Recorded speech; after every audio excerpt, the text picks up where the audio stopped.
फिर उनको इक्वल रख लेंगे। ओके 9.6 cos 60 से सर उसकी वेलोसिटी का एक्स कंपोनेंट निकलेगा मेरे ख्याल से। हाँ ओके निकल आएगा। Okay so you said that 9.6 cos cos theta से cos 60। यस सर, that's क्या equal to ख्याल है? that's equal to x component of sir x component of y, y की horizontal velocity. Component. okay so this will be velocity of y oh sorry sir ये आएगी 4.8। this is before collision so I will use u of y okay what about x yes sir. Sir नहीं, ये Y, ये x ही निकली है ना, ये Y तो नहीं निकली। एक्स की तो सर ऑलरेडी दी हुई yes है उसने no no 3.0, no ये तो है ही एक्स। okay so उसका तो मसला ही नहीं है मेरे ख्याल से। अच्छा आपने मास फाइंड करना है so 9.6 yes cos sir. 60 that will be equal to the velocity the x component of y yes sir. या सो इसको मैंने कैपिटल Y लिखा है सो इसको आप कैपिटल Y X लिख लो इस तरह कुछ भी रिप्रेजेंट कर लो दिस विल बी वो दी तो कोई मसला नहीं है सर। या सर लेकिन इक्वेशन क्या बनेगी देखें, आफ्टर द मोमेंटम, आफ्टर जब कोलिजन हो जाएगी तो उसके बाद तो सर वो एक्स में नहीं मूव करेंगे। नहीं उसकी तो तरफ सर ना जाओ बिफोर द, वहां पे ना जाओ इसको अच्छा ये यहाँ पे आपको ओके स्टेटमेंट दिया है by considering the component of momentum in the direction from A to B आपने ए टू बी लाइन पे रहना है Y की तरफ ना जाओ वो तो ठीक है आफ्टर सर। कोलिजन से ठीक है, तो सर अब इक्वेशन यहाँ पे क्या बनेगी? तो यहाँ पे इक्वेशन इस तरह बनेगी कि इसको आपने क्योंकि इस डायरेक्शन में तो इसको आपने कंपोनेंट्स में डिवाइड करना है ओके एंड x इसका 3 मीटर पर सेकंड का x कंपोनेंट इसका एक ही कंपोनेंट है दैट इज 3 मीटर पर इसका तो सेकंड कंपोनेंट ही लेंगे ना। या yes sir. So momentum this will be x component so आप इस तरह कर लो कि before collision sum of all the momentum before collision so yes sir. This will be mass of x and times 3 हो जाएगा मल्टीप्लाई बाय 3 ओके सर 3 क्यों? क्योंकि momentum is mv so velocity is given to you that is 3 oh yes yes, sorry sorry sorry. जी okay sir बिल्कुल। yeah and that's sum of all the momentum before collision so that will be equal to the component इसका भी एक component है that is in this direction इसका इस तरह बनेगा एक y component है एक x component है that सर is ये हम भी करते हैं ना साथ साथ, और फिर देख लेते हैं, यानी at the end answer discuss कर लेते हैं, क्या ख्याल है? जी जी आप भी कर लो ओके सर मेरा तो गलत हो गया, पता नहीं क्या आंसर आ गया, आपने कैसे किया? अच्छा ये हमने पढ़ा था कि sum of all the momentum in the x direction before collision that will be equal to sum of all the momentum in the x direction after collision okay तो before collision इसका x का x direction में ये है okay and इसका y का आपने x direction क्योंकि मैंने x में फाइंड करना है sum of all the momentum in the x direction so this will be opposite so this will be this is before collision okay wait मैं दूसरा वो कलर यूज कर लेता हूँ this is before collision and this is after collision okay तो before collision yes sir. Sir before equation आप ये equation नहीं लगाएंगे 1/2 mv square no no no no plus 1/2 mv square? Kinetic energy की तरफ ना जाओ अच्छा ठीक है। By considering the component of momentum question को 2-3 दफा रीड कर लिया करता है कि आपके माइंड में रहे मोमेंटम से करें इसको? जी मोमेंटम से कर लो वैसे मोमेंटम से आप ट्राई कर लिया करो अगर मोमेंटम से कुछ नहीं बनता तो फिर आप काइनेटिक एनर्जी की तरफ यानी चले sir mv into mb, okay okay, mb minus mu यानी mv माइनस mu कर लिया आपने, ठीक हो गया। MV mu नहीं minus MU मैंने बिफोर कोलिजन के लिए मैं U यूज कर रहा हूँ velocity for velocity after collision के लिए मैं m1 u1 माइनस m2 या u2, माइनस में क्यों यूज कर रहा हूँ ऑपोजिट डायरेक्शन क्योंकि सर ऑपोजिट डायरेक्शन। या सो यहाँ पे मेरे पास एक ही कंपोनेंट है x का एक ही कंपोनेंट है दैट इज 3 मीटर पर सेकंड ओके इसका y कंपोनेंट 0 है y यस का सर, y बात हमने लिखना भी नहीं है। जी y के दो कंपोनेंट्स है एक ये है दूसरा ये है ओके तो मैंने यस सर।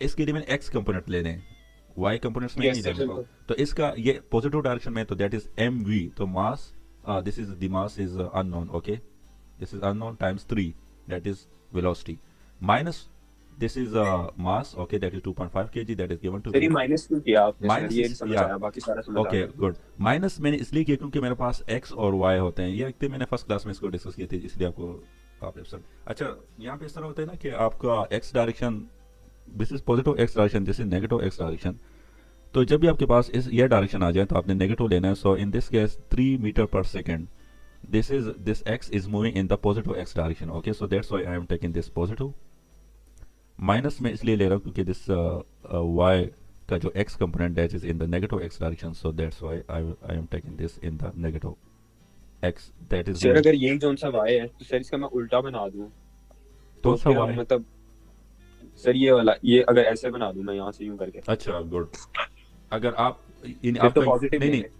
आपका यही है ना कि y अगर यहाँ पे आ जाए और इस तरह यहाँ पे ये कोलिजन कर लें इंस्टेड हाँ ऑफ बिल्कुल ऐसे ही मैं कह रहा तो हूँ। फिर ये इस तरह होगा कि आपने actually this is the resultant okay ये रिजल्टेंट है तो इसका कंपोनेंट्स किस तरह होगा जिस तरह हम वो ट्राइंगल में रिजल्टेंट का वो फाइंड करते हैं ना वो इस तरह होता है एक्स कंपोनेंट ये हो गया ये वाई कंपोनेंट हो गया तो रिजल्टेंट का जो हेड होता है ना वो कंपोनेंट्स के हेड के साथ वो कोलाइड करेगा यहाँ पे यानी यहाँ पे and the tail of the first vector will be the tail of the resultant vector okay like if you have lots of components इस तरह के अगर इसका आपने रिजल्टेंट फाइंड करना है तो आपने यहाँ पे एरो पुट करना है ओके और इसी तरह फर्स्ट वेक्टर कौन सा है this is the first vector तो इसका टेल इसके साथ मिला दो तो this is the resultant of all these forces F1 F2 F3 F4 इस तरह F5 तो इसी तरह यहाँ पे भी यहाँ पे दिस इज 2 डायमेंशन तो यहाँ पे हम 2 कंपोनेंट्स में रिजॉल्व करते हैं इसको x कंपोनेंट में y कंपोनेंट में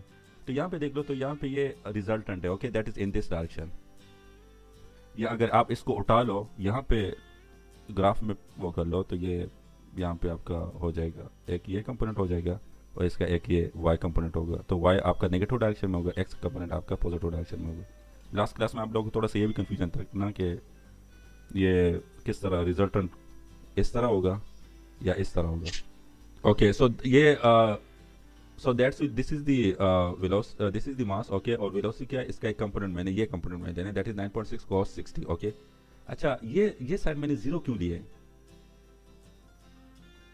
this is the after collision this is the after sir after collision collision में x एक्सिस में ट्रैवल ही नहीं कर रहा तो जी जीरो ट्रेवल ही नहीं कर रहा तो आपने जीरो लेना ओके गुड जीरो ही होगा। जी जीरो ही होगा तो यहाँ से आपका मास निकल आएगा ओके इसको आप सिंप्लीफाई करो you will get the mass that is 4 kg okay अच्छा part B calculate the common speed v of the two ball after the collision common sir speed after the collision तो ये y axis में travel कर रहे हैं ना जी जी तो sir इसकी भी इक्वेशन बनाएंगे पूरी। इसका मोमेंटम से आपने फाइंड करना है ट्राई कर लो मोमेंटम से कुछ बनता है कि नहीं सर देखें पहले तो जो y है वो तो चल जा रहा है x एक्सिस में उसका तो y एक्सिस में समझ आ जाएगी उसमें 9.6 sin 60 से उसका y कंपोनेंट निकल आएगा तो y की उसकी वेलोसिटी निकल आएगी मास उसका 2.5 हो जाएगा ठीक है लेकिन सर जो x है वो तो y में ट्रेवल नहीं कर रहा ना तो पहले तो उसकी y में जीरो ही होगी लेकिन उसके बाद सर ये वो है वो आपस में स्टिक करके जाते हैं जी स्टिक दोनों इकट्ठे हो जाते हैं और उनकी वेलोसिटी एक हो जाएगी तो सर बस मैसेज को ऐड कर लेते हैं 9.6 sin 60 से निकाल देते हैं। नहीं आफ्टर द कोलिजन क्या होगा वो तो after the sir collision after the collision यानी 3.0 नहीं ये 3.0 नहीं ये 4 है ना 4 kg का है तो 4 kg प्लस 2.5 kg ये इसका मास हो जाएगा और सर जो वेलोसिटी होगी वो उसकी होगी 9.6 cos sin 60 okay so that will be masses of this is the mass of x is 4 the mass of y Yes, is sir. 2 point something 2.6 2.5 2.5 yes sir. and this is sir अगर हम इसकी equation बनाएं तो फिर क्या होगा। अच्छा अगर आपने इक्वेशन बनाना है तो आपने इस तरह करना है कि लेट्स से हम 1 कर लेते हैं x और y में थोड़ा सा कंफ्यूजन हो रहा है m1 Yes, sir. u1 in the m1 u1 बिल्कुल सर या इसको Y direction. y डायरेक्शन हम मैं दूंगा ओके मास का मैं m1 मास को मैं क्यों y नहीं कर रहा ताकि सर कंफ्यूजन ना हो नो नो नो यहाँ पे मैं y लिख रहा हूँ इसके साथ यहाँ पे मैं सर क्योंकि वो वेलोसिटी y एक्सिस पे होती है मास की तो कोई डायरेक्शन या mass is a scalar quantity good m2 u2 is equal to m1 m1 v1 y v1 m2 और plus m2 v2 y v2 y या सो तो मास m1 v1 तो सर जीरो हो जाएगा क्योंकि x की तो कोई है ही नहीं उसके अंदर इसका ठीक हो हो गया। जाएगा बाकी दूसरी की हो जाएगी 2.5 प्लस इनटू ये होगी 9.6 एक्चुअली हमने सर आगे तो उसके मैसेज जो हैं वो इकट्ठे हो जाएंगे ना जी जी यानी 2.5 ये हो जाएगा मैस 6.5 या और वेलोसिटी यही होगी सर 9.65 sin 60 ऐसी है yes that is 20.78 divided by 6.5 that is equal to हाँ जी 3.19 वो कैसे एक minute 3.19 yes 3.19 yes sir exactly positive, यही हो गया। अच्छा पॉजिटिव आ रहा है, 3 प्लस 3 पॉजिटिव पॉइंट, या पॉजिटिव सो वेलोसिटी को मैं डायरेक्शन, इट मींस कि मेरा डायरेक्शन इस साइड पे होगा या इस तरह होगा, ऊपर की तरफ है। ऊपर या इस तरह, पॉजिटिव एक्चुअली बिल्कुल होगा, पॉजिटिव साइड पे। अगर बिल्कुल नेगेटिव होगा तो फिर आपने ऑपोजिट लेना ये तो सर फुल फुल फ्लेज एक सवाल था, प्रॉपर पूरा सवाल था। है। जी, इसमें वो हर टू कम, चीज उसने उसमें टेस्ट करी। जी वो टू कंपोनेंट्स का वो भी था ना, वो भी क्लियर नहीं था आप लोगों को, तो इसलिए थोड़ा सा इसमें कंफ्यूजन हो रहा था आप लोग। Determine the difference between initial kinetic energy of ball X and initial kinetic energy of ball Y। ये तो कोई मसला नहीं है, ये तो डिफरेंस निकाल लेना सर, x माइनस वाई हम्म है ना, तो 1/2 mv² माइनस 1/2 mv², 1/2 इसका m है, x का m 4 था और v था 3.0 माइनस 1/2 इसका था 2.5 और इसका v था 9.6 ही ले लेंगे ना। हाँ हाँ 9.6 ही लेंगे। 9.6 ही बनता है। सर इससे मैंने इसे ऐसे नहीं किया, मैंने इसे तोड़ के अलग-अलग करके कर जी लिए। वो एक्चुअली मेरा मासेस हमारे पास डिफरेंट है यहाँ पे, तो हमें अलग-अलग ही रखना है। Initial kinetic difference, initial kinetic energy हमने फाइंड करना है, सो 1/2 m1 u1 divide by 1/2 m2 u2 square. ये तो जूल्स, ये तो माइनस में चली जाएगी। माइनस में तो नहीं जाएगी, हम्म 97 9.6 आंसर आ रहा है। कैसे? 1 डिवाइडेड बाय 2 into 2.5 into 9.6 का स्क्वायर एक minus minute 1 divided by 2 into 4 into 3 का स्क्वायर, 97 जूल आ गया आंसर। यार x और y की डिफरेंस निकालना था, तो x माइनस y नहीं होना चाहिए?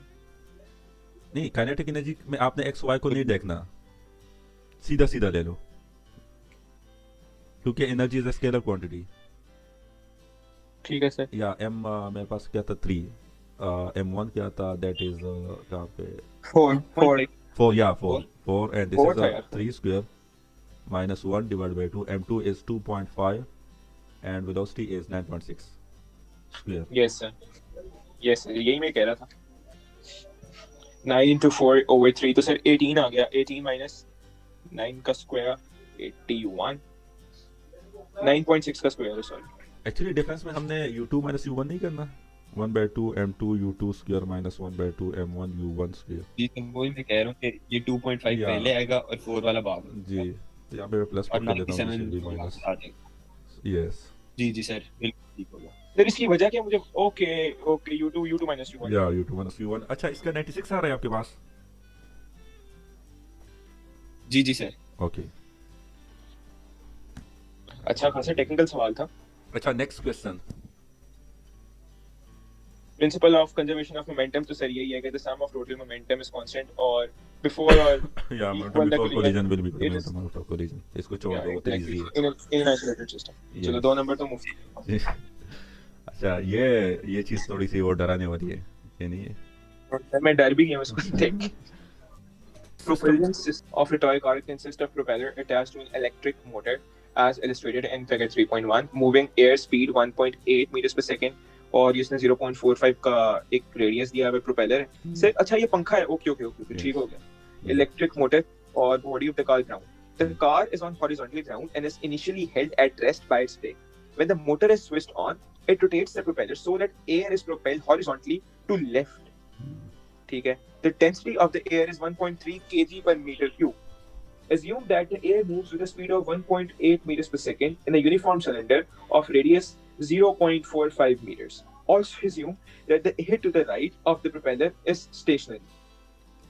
Show that in a time interval of 2 seconds, the mass of air propelled to left is 0.03 kg.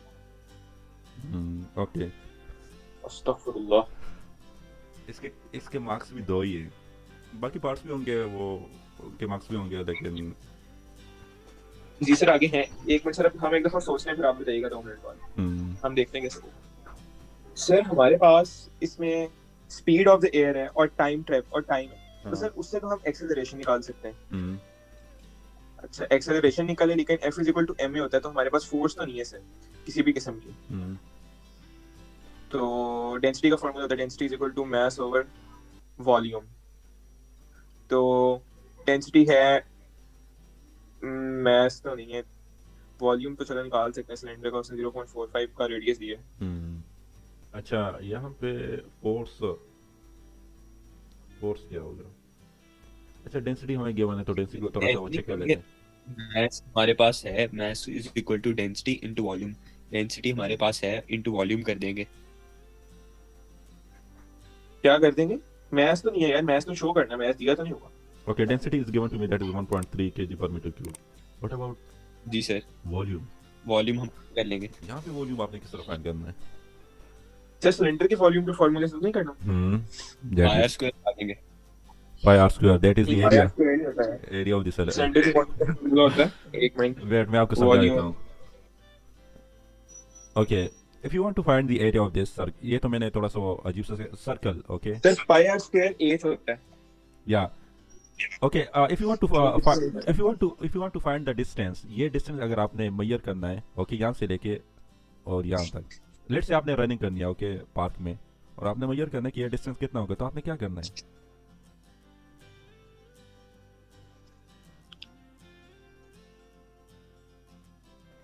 So for this you will use the circumference, okay? Circumference will give you this distance, okay? That is equal to 2 pi r, okay?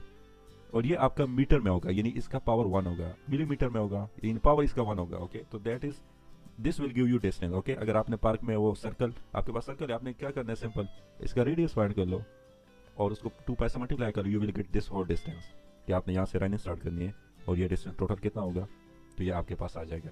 But if you want to find this total area कि ये अंदर area कितना होगा circle के अंदर, सो और उसकी height से भी मल्टीप्लाई करते हैं। नहीं, हाइट से नहीं करना, वेट.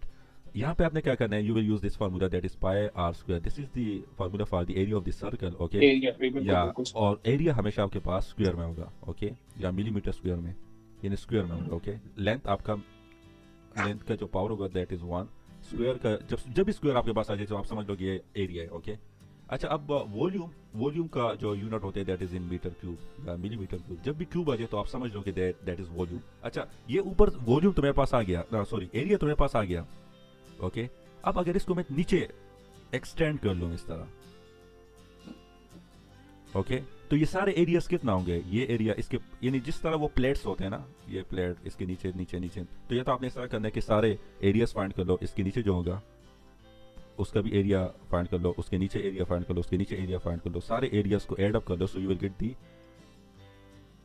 दिस होल सिलेंडर का जो वॉल्यूम है वो आपके पास आ जाएगा. या आपने क्या करना है कि इसका एरिया फाइंड कर लो और इसको नीचे एक्सटेंड कर लो, और एक्सटेंड मीन्स क्या, इसका कितना हाइट पे आपने इसको एक्सटेंड करना है. सो आपने क्या करना है? पाई आर स्क्वायर, इसको एच के साथ मल्टीप्लाई करो, you will get the volume, okay? So that's will be the volume of this. Sir लेकिन यहाँ पे चले हमारे पास वो एज तो नहीं है ना, पाई भी है, चले आर स्क्वायर भी है। उसने, मैंने बैक पे आंसर देखा सर, उसने ना ये जो प्रोपेलर के साथ जो शेडेड एरिया है ना, इसको उसने ले लिया सिलेंडर, और सर एज उसने दिया 1.8, उसने simple density is equal to mass over volume वाले फार्मूले से किया, और उसने कुछ भी नहीं किया। नहीं, यहाँ पे तो आप देख लो, तो एरिया तो आप फाइंड कर सकते हो. Area will be pi are square, r will be 0.04, Yes, sir. Okay? बिल्कुल बिल्कुल बिल्कुल। Now I need to find this h, okay? तो मुझे स्पीड गिवन है, स्पीड में डिस्टेंस Yes, है sir, मेरे पास, exactly. और नीचे टाइम भी है, तो आप इस तरह कर लो 1.8 टाइम, यहाँ पे टाइम के साथ मल्टीप्लाई करो, टाइम इज 2 सेकंड, तो इससे आपके पास ये एच आ जाएगा. 3.6 आ जाएगा, राइट? यस, एग्जैक्टली, ठीक हो। 3.6. ओके, तो ये तो आपका एच आ गया, दैट इज 3.6 मीटर. अच्छा, आपने यूनिट का भी बस यार ख्याल रखना अखबार हो है, जाएगा। यूनिट का भी आपने यहाँ पे वो थोड़ा केयर करना है कि मीटर ही है सर, मीटर ही है। ऐसा यूनिट यूज करो हमेशा. That's will be equal to 3.14 times 0.045 square,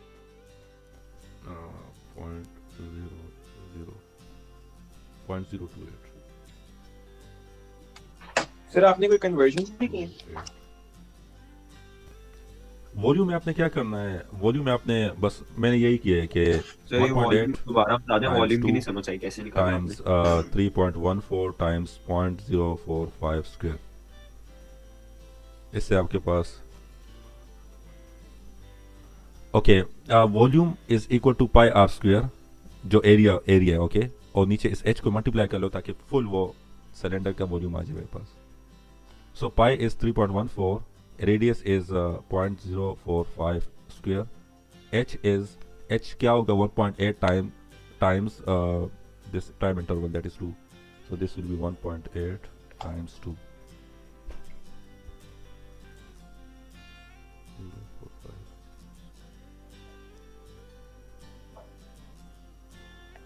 So that's equal to 0.0228. ये आपके पास वॉल्यूम आ जाएगा.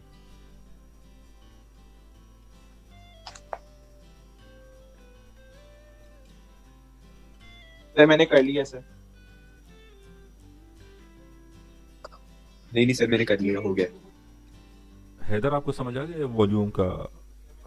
अच्छा कर लिया. अफजाल आपको अभी भी कंफ्यूजन हो रही है आपको? Okay okay good. So the mass will be equal to 0.027, so that's equal to 0.03. Okay, नहीं सर ऐसा ना करें. जी. नहीं सर नेक्स्ट पार्ट है तो सर इसकी अफजाल ने पार्ट है भेजे हैं तो खतरनाक तो होंगे.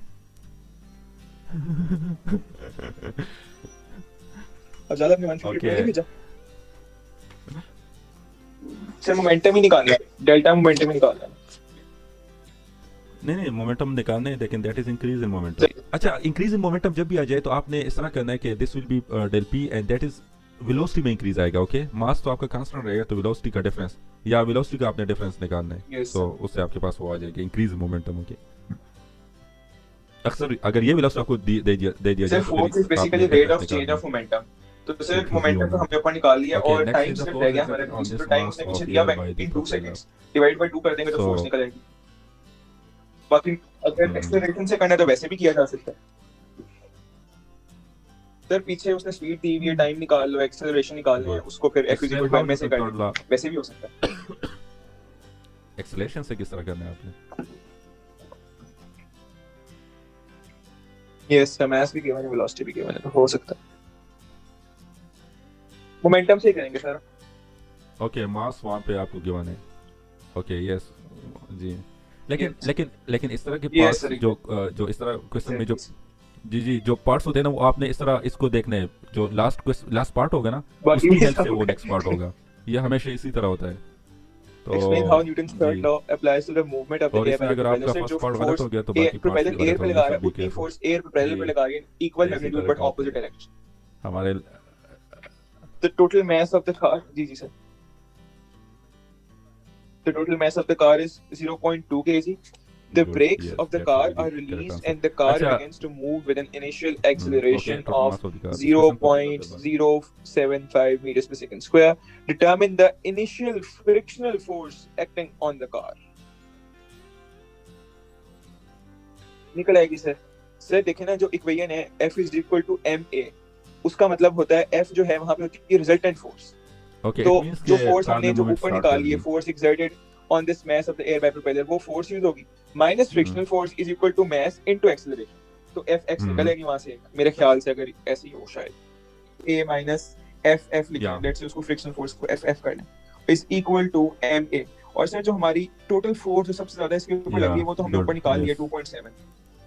तो 2.7 माइनस ये कितनी निकली है, एक मिनट लिख लें, वो 0.027 newton minus F is equal to ma, और वहां से निकाल लेंगे.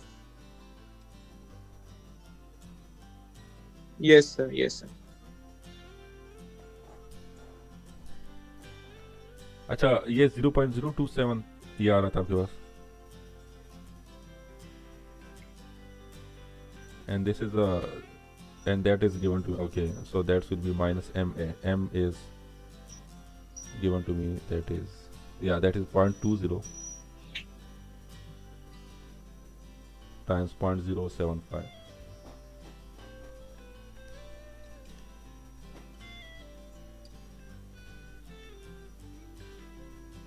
Okay, 0.012.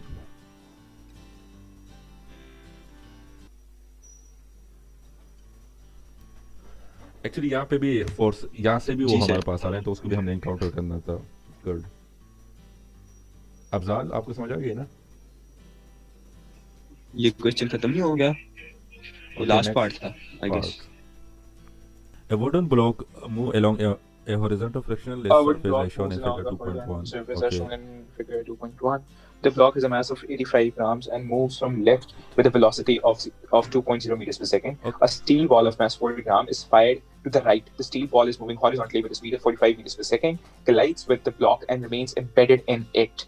After the collision, the block and the steel ball both have a velocity speed of v. Calculate v. आसान है सर, ये तो मुश्किल नहीं है, बहुत आसानी से निकल आएगा मोमेंटम से। सर डेमो में देता हूँ सर, देखें पहले अगर हम डायरेक्शन टुवर्ड्स द राइट ले लें, लेट्स सपोज पॉजिटिव ले लें, तो sir mass of the steel ball m1 u1 Okay. minus m2 u2 is equal to m1 plus u1 v1. That's it. अच्छा, okay. The relative speed of approach before collision. अच्छा, ये शायद मैंने आपको last class में इसको वो करवाया भी था कि relative speed of approach u1 कर u इनिशियल के लिए u ठीक रहता है वरना कंफ्यूजन ही। ओके, इस तरह मूव कर रहा है, this is m1 with velocity v1 या u1 कर लो जी जी, this is m2 and this is u2। Okay, after the collision u2 minus u1 v1 भी इस डायरेक्शन में होगा, v2 भी इस डायरेक्शन में होगा। तो आपका जो होगा relative speed of approach, relative speed of या u2 minus u1 या u1 minus u2. Okay, this will be relative speed of approach and your relative speed of separation या recession. ठीक। Actually, आपका जो सही कह u1 रहे होगा that will be greater than u2, उसके बाद ही collision बिल्कुल या तो ये सर, जीरो अगर होगा ऑपोजिट डायरेक्शंस में हो या फिर वो प्लस हो जाएगी जाहिर सी बात एक्चुअली है। आपने ऑपोजिट relative डायरेक्शन में speed जैसे find u करना भी है, उसकी जैसे तरफ वो आ रहा हो, अपने relative motions जो जिस तरह होते हैं u2 जो है वो भी u1 जी। की तरफ आ रहा हो, इस डायरेक्शन में। और सर ऑफ सेपरेशन कैसे निकलेगी?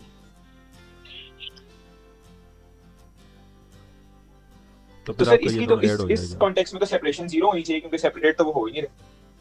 सेपरेशन भी आपने इस तरह निकालना है कि that's will be equal to v1 minus v2।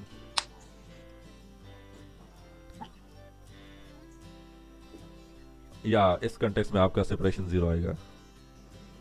Yes, and rate of speed of approach क्या होगा इस या इन दिस केस? ठीक हो गया, चल ले जी। से वो निकाला तो नहीं लेकिन वो निकल आएगा, आसान ही है वो, मुझे समझ आ गई जी। सर, रेट वो ऑफ स्पीड इसी ऑफ तरह अप्रोच जी जी समझ आ गई सर, ऐड हो जाएंगी दोनों स्पीड्स, 2 + 45 47 हो जाएगा सर। नहीं, किस तरह होगा वो? अच्छा, वो समझ आ गई। सर या ऐड हो जाएगी। इलास्टिक सर ये तो जॉइन हो गई है दोनों आपस अच्छा, में, यूज योर आंसर इन तो 1 to set and explain whether the ये collision इलास्टिक होनी चाहिए क्योंकि so for गेन या लॉस पता नहीं इस कॉन्टेक्स्ट में मुझे समझ नहीं।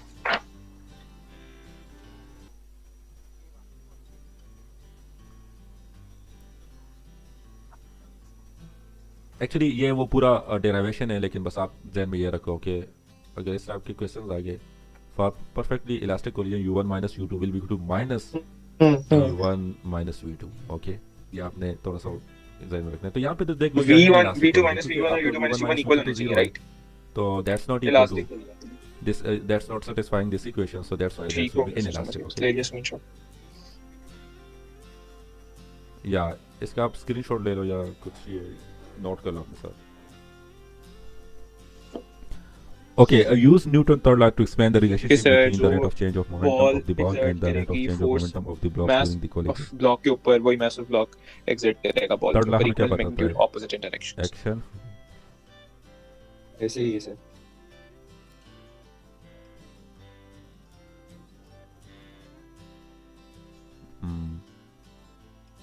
So यहाँ पे अगर मैं इस तरह लिख लूँ कि F